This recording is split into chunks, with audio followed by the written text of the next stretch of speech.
네, 국민의힘 당권 주자들이 보수의 텃밭으로 불리는 대구에서 연 합동연설회에서 일제히 박근혜 또 박정희 전 대통령을 소환하면서 민심 잡기에 돌입을 했습니다. 한편 여권 대권 주자들이 속속 출마 선언을 하는 가운데 빅3 후보들의 출마 선언도 임박한 것으로 보이는데요.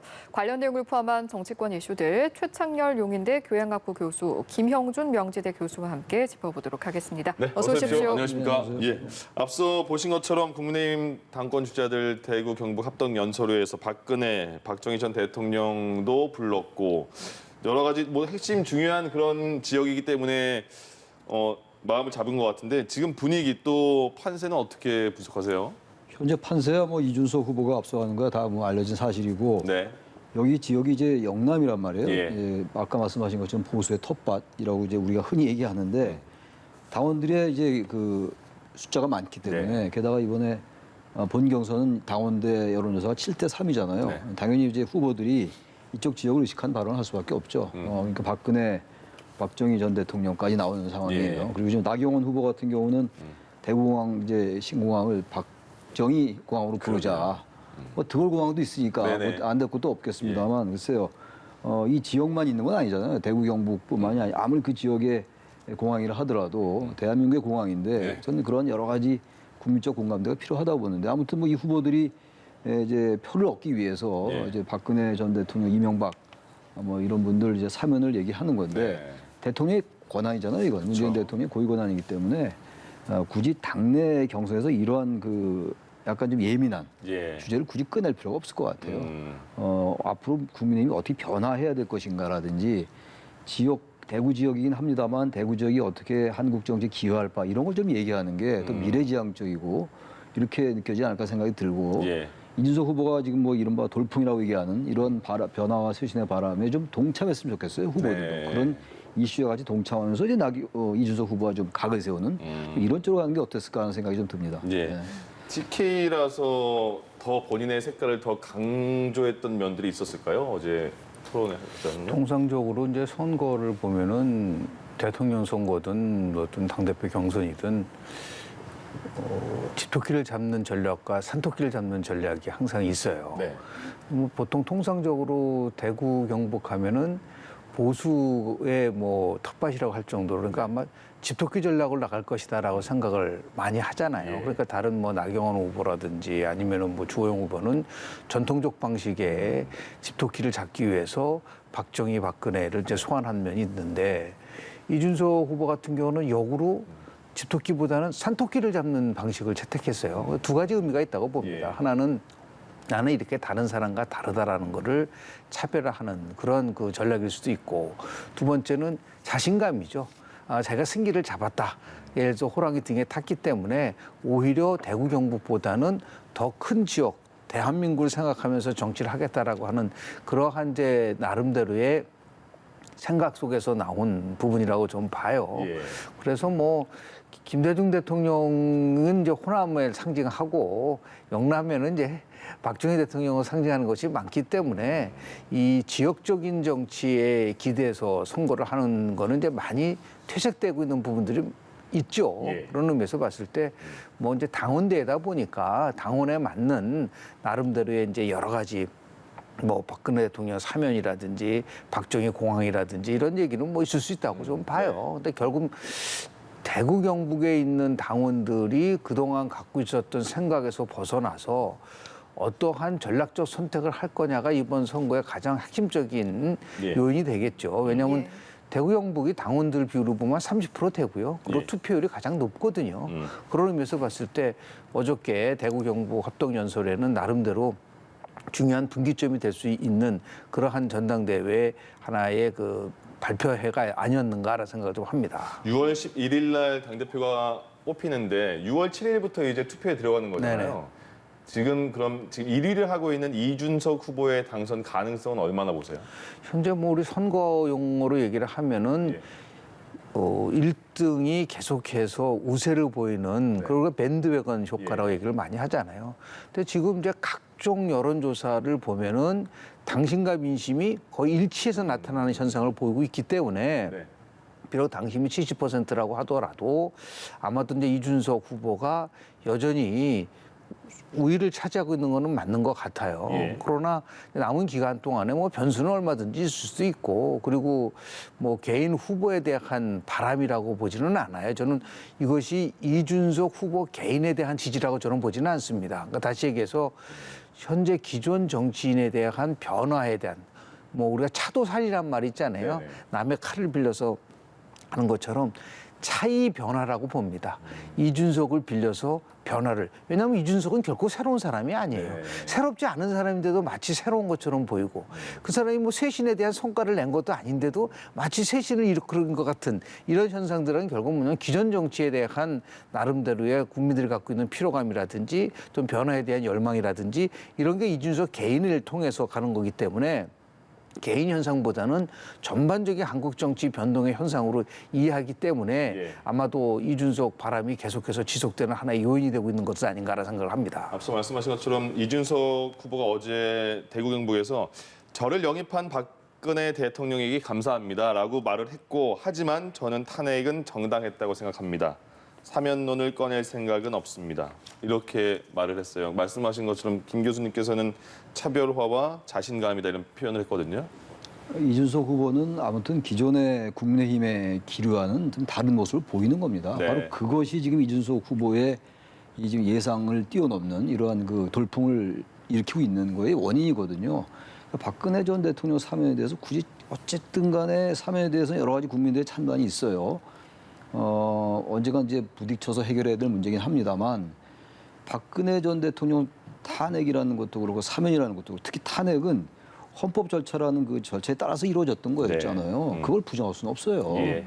단지 정서적으로라든지 지역적 차원에서 얼마든지 다른 생각을 가질 수 있어요. 비판할 수 있는 겁니다만 정치인이 특히 이제 보수 정당의 정치인이 박근혜 탄핵에 대해서 정당했다라고 얘기하는 거는 이게 지극히 당연한 건데 예. 그러나 잘 보기 어려운 거잖아요. 그 당내에서 그런 발언이라는 게 정치인으로서의 리스크라는 게 분명히 있단 말이죠. 우리 정치인들이 그런 걸 좀 뛰어넘어야 돼요. 네. 민주당도 마찬가지죠. 친문이라는 이런 하나의 그 프레임이 있는 것이고 여기는 박근혜 프레임이 있는 거 아니에요? 이런 걸 뛰어넘을 때 국민들이 환호를 보낼 겁니다. 아마 이준석 후보가 바로 그런 것 때문에 우리 김 교수님 말씀처럼 벌써 정치한 지 11년 됐어요. 예, 예. 10년 됐어요. 네. 국회의원 선거에도 3번이나 출마했고 예. 그러나 우리 이준석 하면은 굉장히 새로운 정치인으로 느껴지잖아요. 물론 나이가 젊기는 합니다만 네.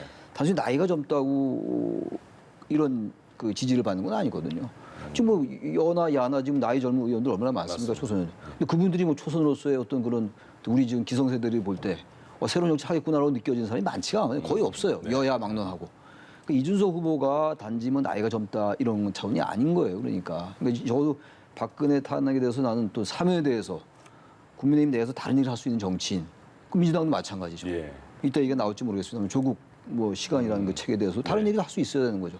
그럴 때 국민들이 이른바 우리가 중도 유권자라고 그러잖아요. 그 사람들이 그 유권자들이 거기에 주목하는 거거든요. 양쪽에 강성 지지자는 다 있어요. 그러나 우리 중간에 지대에 있는 사람들 언제든지 표심을 갖고 서 있는 거 이른바 스윙 보터라고 예. 얘기하는. 그럼 그들에게 다가가야죠. 정치를 그렇게 해야 되는 것이지 집토끼 본다고 강성 지지자들 보고 한다. 그 지역에 가면 그 지역에 또 표심이 맞춘다. 뭐 정치 현실로서는 뭐 불가피한 면이 분명히 있다 하더라도 네. 언제까지나 그런 불가피한 면에 갇혀 있다면 그런 정치 있어서 뭐 합니까? 바로 그러한 부분들이 여야를 막론하고 이준석에 대해서 주목하고 있는 이유거든요. 바로 그런 점을 이준석 후보가 아는 것 같아요. 예. 그러니까 이 텃밭이라는 데 가서 박근혜 전 대통령 탄핵은 정당했다. 정당했던 거죠. 네네. 근데 그런 말을 하기 쉽지 않은 거예요. 더구나 지금 이제 경선, 당원들 대상으로 하는 경선 아니에요. 7대3 중에 7이 당원인데 예. 그러니까 이런 점은 우리가 주목할 필요가 있다고 생각합니다. 알겠습니다. 이준석 후보에 대해서는 어제 김종인 전 위원장의 이 발언도 좀 관심을 끌었던 것 같습니다. 국민 여론조사 51% 획득의 의미를 간단히 생각해서는 안 된다 이런 언급이 있었고 또 이 자리에서 동시에 윤석열 전 총장에 대한 비판으로 보이는 어떤 언급도 있었거든요. 실제로 뭐 이제 김종인 비대위원장은 차기 대권 과정 속에서 본인이 어떤 역할을 해야겠다라고 하는 부분들에 대해서 다들 인식을 하고 있잖아요. 네. 그러니까 뭐 민심과 당심이 일치되는 현상에 대해서 뭐 일반인 여론조사 51%라는 얘기는 그게 결국은 당심이 영향을 줄 것이다라는 의미로 이제 해석이 되는 거고요. 윤석열 전 총장과 관련돼서는 별의 순간을 잡았다라고 얘기를 했다가 예. 지금 뭐 꼭 뭐 자기가 그렇게 지지할 생각은 없다고 얘기한다는 것은 뭐 여러 가지의 그 복선이 좀 깔려 있다고 봐요. 예. 지금이라도 늦지 않았으니까 빨리 와라. 이 부분에 대해서 한번 같이 심도 있게 얘기해보자. 그런 시그널일 수도 있는 거고요. 예. 아니면 뭐 플랜 B를 얘기를 했잖아요. 곧 이제 저는 이재명 그리고 윤석열 전 총장에 대한 강도 높은 검증이 시작될 거라고 봅니다. 그건 뭐 한국 정치에서 통상 있었던 얘기예요. 네. 그러다 보면 자연스럽게 뭐 우리가 예상하지 못했던 일이 벌어졌을 경우에 플랜 B를 생각하는다라고 산 말도 있었기 때문에 네. 그런 맥락에서 좀 보는데요. 조금 전에 이준석 부분에 관련돼서 다시 제가 말씀 좀 드리는 거는 예. 저는 TK 지역에서 박근혜 대통령을 무조건 옹호하지 않습니다. 제가 조사한 바에 의하면 TK 지역도 박근혜 대통령에 대해서 그동안 이렇게 적극적으로 지지했는데 요 정도밖에 못하냐에 대한 분노가 굉장히 강해요. 그러나 당연히 뭐 탄핵에 대해서는 국민들 70%가 인정할 만큼 그건 뭐 당연한 거였었던 거죠. 예. 다만 박근혜 대통령 사면론과 박근혜의 탄핵은 다른 차원인 거예요. 이 사면이라는 거는 대통령의 고유 결정 권한이지 굳이 뭐 본인이 뭐 저 상황 속에서 뭐 반대한다고 얘기할 필요가 있었을까라는 부분들을 네. 한번 지적하고 싶고 그리고 엄밀하게 따지면은 저는 조금 이제 걱정스러운 부분이 우려스러운 부분은 뭐냐면은 과연 이준석의 보수가 새로운 보수냐라는 거예요. 저는 거기에 동의하지 않습니다. 그러니까 이준석 지금 전 최고가 얘기하는 뭐 공정한 경쟁이라는 책에서 나온 거라든지 그동안 얘기를 한 거를 보면은 제가 볼 때는 굉장히 고전적 보수예요. 그래서 일부에서는 찐 보수라는 얘기를 할 정도. 가장 대표적인 것이 뭐라고 얘기하냐면 공정한 경쟁을 얘기를 하고 있습니다. 그러면서 능력 있는 소수 엘리트가 사회를 통치해야 된다. 이거는 상당히 지금까지 봤었던 아주 정통 보수들이 얘기했었던 공정한 경쟁이라고 하지만 그 경쟁에 대한 부분에다가 방점을 두고 있는 거예요. 예. 자, 그렇다고 하면 지금 오늘이라도 이준석 우리 전 최고가 우리 정의란 무엇인가라는 책을 쓴 마이클 샌델라는 교수가 있지 않습니까? 네. 그 교수가 쓴 공정하다라는 착각에 대한 책을 한번 읽어봐라.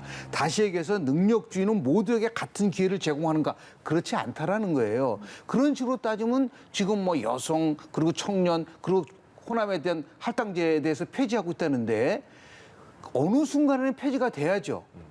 그러나 단계가 있는 겁니다. 어떠한 조건이 만들어졌을 때 할당제가 없어지는 것이 현 시점에서 할당제를 폐지한다는 것은 결국은 여성이라든지 청년이라든지 이런 쪽에 굉장히 불이익을 줄 수가 있는 거예요. 본인은 2012년에 청년 모수를 해가지고 비상대책위원장 해놓고 나서 네. 이제 와서는 청년 할당제를 폐지한다? 이게 능력 있는 그런 경쟁을 얘기를 하고 있지만 이것이 자칫 잘못되면은 우리가 얘기하는 사회적 양극화에 대한 부분들을 해소하는 데 있어서 해법이 될 수 없는 부분들이 분명히 있는 겁니다. 그런 의미에서 봤을 때 바람이 부는 거하고 실제로 이 사람이 당대표가 됐을 때 혁신을 이끌어가는 능력이라든지 이런 부분은 별개의 문제라고 저는 봐요. 네. 그런 면에서 봤을 때 아마도 우리 김종인 비대위원장이 얘기한 부분은 현재는 대세일지는 모르지만 앞으로 어떤 일이 전개될지는 누구도 모른다라는 것을 함축하고 있는 것이 아닌가라는 생각을 좀 하게 됩니다. 예. 예. 김종인 전 위원장의 언급에서 드러난 속내에 대해서 좀 짚어보는 시간을 가지고 있는데 윤 전 총장에 대해서는 정확하게 이렇게 말했습니다. 별의 순간이라는 건 아무 때나 잡는 게 아니다. 여기에 대해서 좀 빠르고 이제 구체적인 행보를 보여야 되는 게 아니냐 이렇게 해석하는 분들도 많던데 어떻게 보세요? 지금 윤석열 전 총장이 빠르게 행보하고 있는 거죠. 네. 국민의힘에 입당할 생각이 별로 없다고 보는 게 일반적인 전망이었잖아요. 예, 예. 저도 뭐 그런 말씀 많이 드렸고.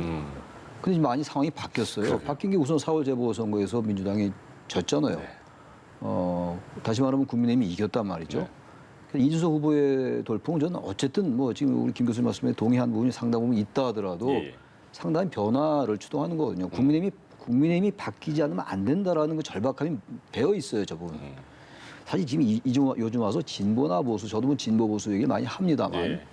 보수와 진보를 구분하는 게 거의 의미가 없어졌어요. 진보적 의제라는 것도 그렇고 보수적 의제라는 것도 사실 중도 좌, 중도 우라는 게 그 같은 좌우를 다 망라할 수 있는 거거든요. 네네. 그러면서 보수 진보의 구분은 큰 의미는 없는 것 같고 단지 이준석이라는 사람이 표방하는 그러한 부분들이 몇 개 지적할 것들이 있어요. 네. 아주 세부적인 이슈로 들어가면 그럼에도 불구하고 국민의힘이 그동안 너무 과거에 갇혀있는 그런 정당 극단적으로 어떤 분은 지나간 얘기입니다만 유신의 섬에 갇혀있다는 표현도 하고 그랬었잖아요. 저도 대단히 비판적으로 봐왔는데 지금 분명히 국민의힘이 변하기 시작했어요. 그게 김정인 전 비대위원장이 박근혜 탄핵 사과하고 네. 민주화 운동에 대해서 적극적으로 평가하면서 참여하고 이런 게 굉장히 큰 변화거든요. 그런 부분들이 아마 그중 민주당의 이른바 내로남불 이런 것과 결부돼서 이 국민의힘이 이긴 거란 말이에요. 4월 재보궐선거에서. 게다가 이준석 바람이 일어났단 말이죠. 근데 예. 이제 윤석열 전 총장 같은 경우는 그러한 국민의힘에 들어갈 생각이 별로 없었겠죠. 이른바 제3지대. 네. 그러니까 제3지대라는 거는 기존의 보수 정당, 이른바 진보 정당들에게 잘 불신을 갖는 그런 유권자들의 그 표심에 부합하는 거였잖아요. 근데 국민의힘이 좀 변하기 시작하니까 지금 뭐 윤 총장이 그 민주당 가는 건 상상하기 어려운 일이고 네. 그런 건 일어나지 않을 거예요. 네. 아무리 정치라는 게 생물학하더라도. 그렇다면 이 지금 국민의힘은 여전히 좀 수구적이고 과거 회의적이고 이런 정당이었는데 제가 말씀드린 몇 가지 요인으로 해서 제3지대란 그 어떤 속성 이런 걸 조금씩 흡수하기 시작했던 거예요. 예. 그게 시간도 많지도 않고. 그래서 제3정당이라는 것에 대한 어떤 그 부담이 있죠. 만들어 나가는 것. 네. 그리고 뭐 다들 얘기하는 겁니다만 제3정당에 성공한 예가 거의 없죠. 1992년도 통일국민당 때부터 해가지고 쭉. 그러니까 이런 변화에 이제 그 편성하는 거고 정치는 그렇게 하는 거예요. 네. 그래서 이제 상당히 전 행보를 거기 맞게 하는 겁니다. 근데 김종인 비대위원장이 보기에 전 비대위원장이 보기에는 만나자고 여러 번 시그널을 보내거나 마찬가지였는데 만나지가 않았어요. 네. 여러 가지 뭐 자기의 감정도 좀 있을 거예요. 사적인 감정 분명히 예. 있을 것이고 정치가 뭐 사적인 감정이 개입되는 게 또 정치 아니겠어요. 그럼에도 불구하고 여전히 변수는 많은 거거든요. 아까 우리 김 교수 지적하다시피 빨리 어떤 이 지금 국민의힘과 같이 하는 행보는 이미 시작했잖아요. 예. 의원들 만나고 네. 적극적으로 정치에 들어온 거예요. 대선 행보를 하는 거 아닙니까? 그러니까 저는 이 지금 이 윤석열 전 총장이 당장 입당할지 그건 잘 모르겠어요. 저도. 근데 아마 생각보다 입당 시기 좀 빨라질 것 같긴 해요. 6월 11일 날 이제 끝나면 이 시기가 되게 빨라질 것 같긴 한데 김정인 전 비대위원장은 아마 그런 걸 다 감안해서 일단 이준석의 그런 새로운 바람에 대해서 동의하면서 윤 전 총장이라는 건 야권에서 가장 강력한 주자 아닙니까 지금 예. 뭐 이거 검증하려고 거치겠습니다만 그런 면에서 발언을 한 것이기 때문에 얼마든지 그거는 당장 김정인 전 비대위원장이 그렇게 발언했다고 해가지고 윤 전 총장과 완전히 뭐 결별한다 이런 것도 아니에요. 정치라는 게 어제 적과 어제 동지라는 게 별로 의미가 없잖아요. 예. 그래서 얼마든지 변수 있다고 생각합니다. 알겠습니다. 여권에서는 최문순 강원지사가 이제 공개적으로 대권 출마를 선언을 했습니다. 그리고 나서 빅3가 언제 공식적으로 출마를 선언하느냐 그 얘기가 나오던데 지금 경선 연기하느냐 마느냐가 있잖아요. 그 민주당에서 그러면 경선 연기 안 하고 지금 일자대로라면 6월 21일 날 대선 예비 경선 후보자 등록이 시작이 되는데 그때쯤 할 건지 아니면 6월 11일 날 국민의힘 당대표가 누가 결정이 되는 거 보고 그때 또 경선 연기론이 나오면서 조율을 할 건지 어떻게 보세요? 내면 속에는 이제 경선에 대한 연기론이 실은 잠재돼 있는 겁니다. 네. 그러니까 연기가 되는데 굳이 먼저 대권 선언을 할 필요가 있겠냐 생각을 하는 거고요. 예. 우발주자 같은 경우 지금 네 번째지 않습니까? 네네. 최문선 주지사 같은 경우에 그는 뭐 제가 볼 때는 뭐 결코 나쁜 현상은 아니에요. 많은 사람들이 나와서 경쟁하는 모습을 보이고 빅3만 있다가 보다 피곤한 함이 있는데 네. 이제 새로운 역동성을 준다는 의미에서 뭐 최문선 지사도 나오고 김두관 뭐 의원도 나오고 하면은 다 같이 함께 할 수 있는 그랬을 경우에 이제 룰이 이제 컷오프가 이루어질 거냐 안 이루어질 거냐 문제를 포함해서 결선 투표제가 이루어질 거냐 안 이루어질 거냐 이런 문제 여러 가지가 있을 수가 있는 거 아니겠습니까? 그런 의미에서 봤을 때 경선 연기론에 대해서 빨리 저는 연기가 되든 안 되든 지도부가 빨리 결정을 내려야 될 거라고 저는 봐요. 예. 그리고 더 이제 큰 차원에서 말씀을 좀 드리면 나는 왜 이재명 지사가 이거를 꼭 고집을 하는지 이유를 잘 모르겠어요. 네. 그러니까 정치 전략적인 선택을 한다고 한다면 지금 굉장히 본인이 먼저 뭐 무대 위에 올라간다라는 그 선점 효과라는 건 있을 수 있지만 네. 이렇게 상대라는 게 있지 않습니까? 그런 의미에서 봤을 때 얼마든지 자신감이 있다고 한다면 당에서 뭐 고려할 필요도 있다고 생각이 들고 저는 더 적극적으로 본다고 한다면 대권 후보들 유력한 대권 잠재 후보들이 모여서 저는 결론을 내릴 수 있을 거라고 봐요. 거기서 통 크게 예를 들어서 이재명 지사가 나는 뭐 언제든지 그런 부분에 대해서는 개의치 않겠다라고 그게 최고의 전략이라고 좀 봐요. 이거를 계속해서 뭐 안 된다, 이건 당선을 지켜라, 뭐 이렇게 얘기를 하다 보면은 그 자체가 저는 큰 틀 속에서 보면은 지금 뭐 이재명 지사가 확장성이 조금 있나요? 지금 여론조사 보면 거의 변화가 없어요. 예. 그냥 그대로 오고 있다. 이것을 뛰어넘으려고 한다면 뭔가 새로운 돌파구를 마련해야 되는 필요가 있지 않을까. 그런 의미에서 봤을 때 경선 연기와 관련돼서도 적극적으로 전략적으로 접근하는 모습을 보이고 만약에 이제 언제까지 결정이 되면은 뭐 당연히 뭐 빅3도 연기가 안 된다 하면은 예. 선언해야 될 수밖에 없는 거 아니겠습니까? 6월 말에 이제 시작되면서 7월 달에 본격적인 경선을 시작할 수밖에 없기 때문에 그런 예. 의미에서 봤을 때 한 뭐 6월 중순쯤 전에 이 경선 관련된 일정 관련된 문제는 결정이 되지 않을까라 생각을 하는데요. 예. 정치에서 가장 큰 교훈은 뭐냐면 버리는 사람이 이기는 겁니다. 이런 부분들 과거 2002년도에 노무현 대통령이 당시에 정몽준 전 대표와 후보 단일화 할 때 모두 다 반대를 했지만 제가 후보 경선 여론조사 방식이에요. 예. 그거 받아줬어요.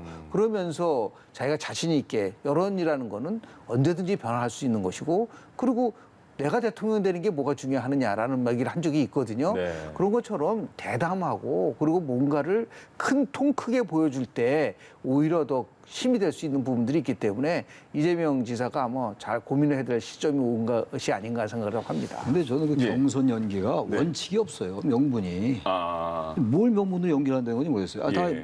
동의를 하는데 전 연기에도 저 이재명 지사가 이길 확률이 높다고 봐요. 현재 추세로 간다면 예. 이런 전제. 네. 확장선도 저는 있다고 보고 나름대로 중도로 많이 확장했어요. 이재명 지사가. 그런데 문제는 민주당이 어떤 상황이 올 때 거기에 맞게 뭐 자꾸 바꾸려고 그래요. 지난번에 재보궐선거 같은 경우도 원래 출마하지 않았으면 네. 결과가 별로 많이 나빴단 말이죠. 그러니까 지금 많은 사람들의 지적이 명분 없이 연기한 거였어요.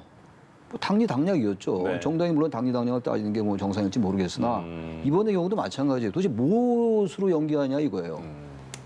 그러니까 우리는 아무리 봐도 이재명 지사는 앞서 나가니까 일단 이걸 지키려 할 것이고 다른 주자들은 후발 주자고 지지율이 낮기 때문에 조금 시간을 벌겠다는 생각을 갈 수 있어요. 다른 이유도 있을 수 있어요. 예. 뭐 코로나 얘기도 하고 많이 하는데 네. 글쎄 그걸 원칙을 왜 정하는 거냐 도대체.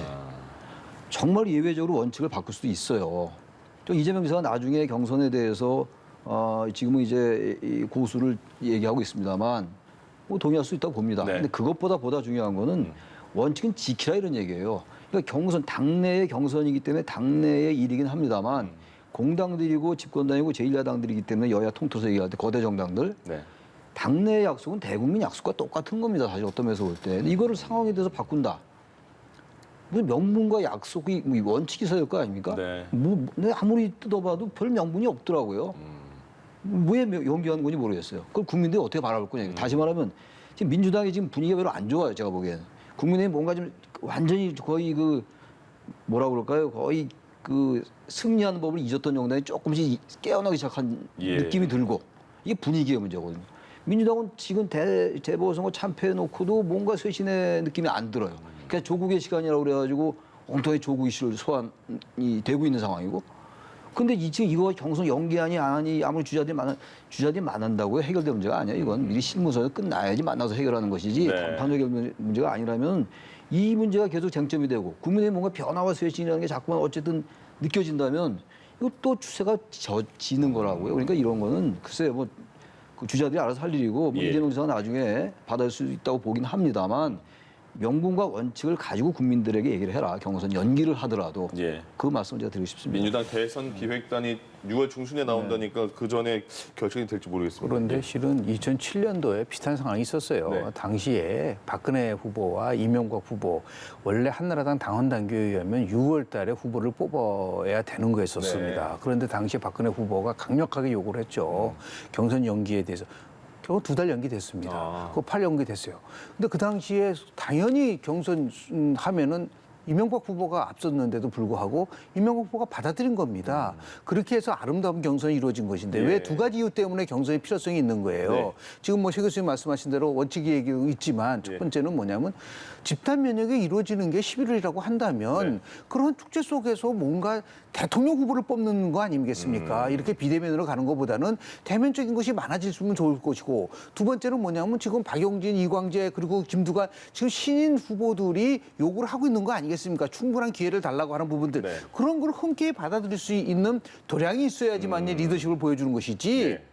원칙만 얘기한다고 봤을 때 물론 맞는 얘기일지는 모르겠으나 그거는 정치가 아니에요. 정치라는 거는 우리가 예상하지 못한 것을 뛰어넘을 수 있는 포용력을 보여주고 그걸 끌고 갈 수 있는 힘을 보여준다는 의미에서 예. 저는 이재명 지사가 한번 깊이 생각해 볼 필요가 있지 않을까 생각을 좀 합니다. 두 분 말씀 이 말씀 들으면 이 말씀 맞는 것 같고 이 말씀 맞는 것 같고 고민이 당에서도 쉽지 않을 것 아마 같습니다. 이제 공감대를 형성해 나갈 거예요. 예. 단지 전 원칙이 중요하다는 말씀 드린 거고 네. 너무 이 문제를 가지고 당내에서 쟁점화한다면 그건 민주당에게 결코 유리하지 않다라는 말씀 드리는 겁니다. 알겠습니다. 민주당에서는 이 내용도 이제 계속해서 이야기가 나오고 있는 것 같습니다. 송영길 대표의 조국 사태 사과와 관련해서 여전히 일부 당내 반발이 거센 상황인데 앞으로 좀 상황이 잘 정리가 될 수 있을까요? 소영길 대표 조국 사태 사과 말씀하시는 거죠? 관련해서, 예. 전 민주당이 제가 아까 국민의힘을 얘기를 할 때 그 박근혜 프레임, 박근혜 덫 이런 말씀을 잠깐 드렸는데 네. 조국 프레임을 왜 못 벗어나는지 모르겠어요. 참 이해가 안 갑니다. 그렇게 재보궐선거 참패한 것의 여러 원인 중에서 조국 사태가 원인이라고 당에서도 지적을 했고 당의 초선들도 지적을 했습니다. 이른바 뭐 친문 강성 지지자들에 의해서 제압당했습니다만 초선 의원들이 네. 민주당에 많은 제가 중도층 아까 말씀드렸습니다. 많은 사람들이 조국에 대해서 여러 가지 뭐 법률적인 판단 그 가는 거예요. 결론을 내릴 겁니다. 그러나 분명히 공정하지 않았다라든지 자녀 입시 문제도 있었고 사모펀드 문제도 있었고 운동화 문제도 있었잖아요. 그리고 지금 정의진 교수는 1심에서 유죄가 나온 것도 있고. 그럼 거기서 왜 그렇게 당대표의 사과에 대해서 그렇게 반발하는지 모르겠어요. 예. 하여튼 민심과는 괴리되는. 제가 그래서 말씀드린 게 그거예요. 민주당이 대선에서 이기려면은 이 부분을 돌파하지 못하면 굉장히 어려울 수 있어요. 그러니까 이 조국 덫을 넘어가야 돼요. 저는 그래서 조국 전 장관이 왜 이 시점에 이 책을 냈는지 모르겠어요. 일정에 따라서 냈다고는 합니다만 그거 보십시오. 거기 보면. 나를 밟고 넘어가라. 예. 윤석열이 나를 사냥했다. 그건 자기의 반론으로만 치부하기엔 너무 정치적이잖아요. 예. 근데 과연 그 조국 이슈라는 게 다시 소환돼서 그게 쟁점화되고 강성 지지자들을 결집할지 모르겠으나 그게 과연 중도 유권자들이 어떤 식으로 어필할 수 있을지 저는 그거는 그래서 당 지도부가 더 강하게 결기를 가지고 밀어붙일 필요가 있다고 생각합니다. 민주당 예. 지도부가. 일단 논란 자체는 봉합되는 분위기로 보이긴 하는데요. 향후 상황 좀 어떻게 바라보십니까? 송영길 대표가 진정성 있는 선은 사과를 했다고 보지를 않아요. 근데 고육책이었겠죠. 네. 그렇지만은 이거를 이제 매듭을 빨리 짓고 가자라고 얘기를 하고 있는 부분들이 있는 건데요. 조국 전 장관이 이 시점에서 낸 부분은 지극히 개인적이고 이기적이고 어리석다. 라고 저는 책낸 해석할 부분에 수밖에 대해서요? 없습니다. 책난 부분에 저렇게 해서 조국 프레임 때문에 엄청나게 민주당이 지금 곤혹을 치르고 있는데 당을 생각하는 게 아니잖아요. 오로지 자기만 생각하잖아요. 아니 자기를 밟고 가라고 했는데 박영진 의원이 지적하니까 극작 반발하잖아요. 그 얼마나 의도가 순수하지 못했다는 걸 보여준 것이 아닌가라는 생각이 좀 들고요. 예. 그런 의미에서 이제 계속해서 이런 식으로 민주당과 조국이 이제 각자의 길로 간다라고 부분이 송영길 후보가 얘기하고 있지만 제가 볼 때는 예. 결단을 내리지 않으면 이건 단순한 조국의 문제가 아니에요. 진보의 재앙이 될 수 있다. 그러니까 진보가 다시 국민도 신뢰를 받을 수 있다고 한다면 공정과 정의의 가치를 훼손시킨 게 결국은 조국이고 그것이 민주당으로서 엄청난 피해를 주고 있는데 예. 이 부분에 대해서는 용단을 내려야 되고 더 나아가서 대권 후보들이 당당하게 이 부분에 대해서 조국에 대해서 얘기를 해야지 조국에게 우리가 뭐가 미안하다는 겁니까? 라고 얘기를 해야죠. 그렇지 않고 자꾸만 친문 폄하만 생각하면서 가니까 조국이라는 사람이 저렇게 나와서 아나무인격으로 예, 자기 예. 잘못은 없다고 변명만 하는 이런 일이 반복되는 거는 결국은 제가 볼 때는 바로 조국이가 민주당을 죽이는 거다라고 얘기할 수밖에 없다 말씀 좀 드립니다. 알겠습니다. 그 문재인 대통령이 어제 청와대에서 민주당 초선이 81명인데 68명을 청와대에서 만났어요. 그래서 이런저런 얘기를 한 것 같고 제안을 한 것 같고 문재인 대통령이 내부 단합을 좀 강조한 듯한 말을 한 것 같아요. 어제 그런 간담회는 어떻게 평가할 수 있을까요? 저는 그것도 보면서 초선이면 폐기로 해야 되는 거 아닙니까? 예. 그 폐기가 안 보여요. 물론 이제 초선이가 재선되기 위해서 뭐 의식한지는 모르겠어요. 제 네. 생각에. 그런데 대통령 앞에서라도 할 말 좀 해야 될 거 아니에요. 뭐 재정 확정해라, 확장해라. 그건 쓴소리 하러 만나는 거 아닙니까? 그리고 대통령도 초선들이니까 중진과 달리 뭔가 새로운 어떤 참신한 발상이라든지 이런 말씀 듣고 싶었을 거예요. 아마. 예, 그러니까 예. 초선 만난 거 아닌가요? 네. 그렇죠. 뭐 중진도 만나면 되죠. 뭐 또 초선 만나니까. 그 초선들이 뭐 기껏 하는 얘기가 재정 확장해라. 재정 확장 얘기는 다 해요. 예. 그럼 초선이 왜 필요한 거예요, 도대체가? 조국 이 사태는 지금 현 시국의 이슈잖아요. 그럼 대통령과 지금 집권당의 초선이 만나서 이슈를 빼먹고 얘기를 한다? 가장 핵심 이슈인데. 그걸 빼먹고 무슨 맛 빼고 다른 얘기 왜 합니까? 다른 얘기 좋은 얘기 많이 했어요. 부동산 얘기도 많이 좋은 얘기 했는데 제가 보기엔 좀 가장 민주당의 아픈 부분이 우리가 둘 다 지적하고 있는 거잖아요. 그 부분을 대통령께 정확히 얘기할 수 있어야 돼요. 네. 저희는 이런 생각이에요. 우리 다른 생각도 갈 수 있을 거예요. 초선의원 68명이나 만났으니까 거기서 네. 그럼 같은 초선 중에서 그렇지 않다라고 논쟁도 하고 네. 그럴 때 그 토론도 대통령과의 만남도 역동적이 되는 것이지 그냥 과거처럼 말이죠. 천편일률적으로 그냥 좋은 얘기 듣기 나쁘지 않은 얘기만 하고 그런 만남 해서 뭐합니까? 좀 민주당 초선의원 대단히 실망했습니다. 어제. 예. 마지막 짧게 한번 소감 들을까요? 저런 간담회 왜 하죠? 한마디로 비겁하고 네. 저는 좀 측은하다는 생각이 좀 들어요. 우리 민주당 초선 의원들 1956년도 케네디 대통령이 쓴 책 용기 있는 사람들이란 책 꼭 다시 한번 읽어보시기 바랍니다. 알겠습니다. 여기까지 듣겠습니다. 지금까지 최창렬 용인대 교수, 김영준 명지대 교수와 함께했습니다. 두 분 고맙습니다. 고맙습니다. 네. 그렇습니다.